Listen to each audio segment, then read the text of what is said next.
Yeah.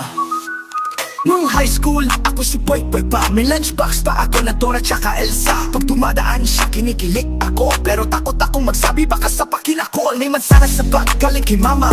Akala ko romantic yung sabi ni Lala.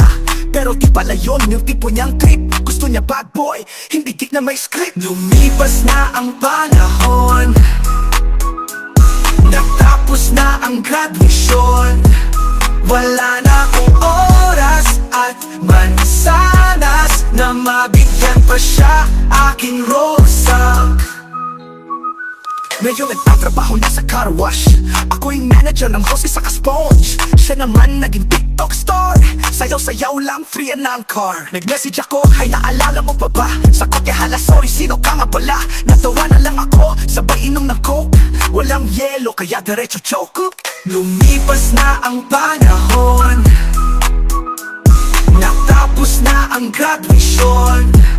Wala na akong oras at mansanas na mabigyan pa siya aking rosak. Di na ako bitter, sanay na sa talo.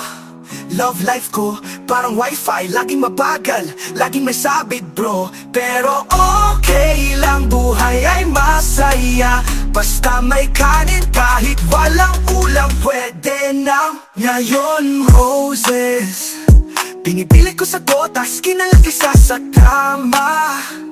At kung babalik man siya sa buhay ko, sasabihin ko lang, uy, may load ka ba? Gusto ko lang manghingi. Tanyan roses, pinipili ko sa totas, kinalang kaysa sa drama.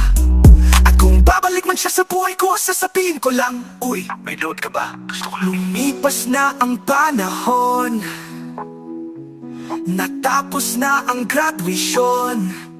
Wala na akong oras at mansanas na mabigyan pa siya aking rosak.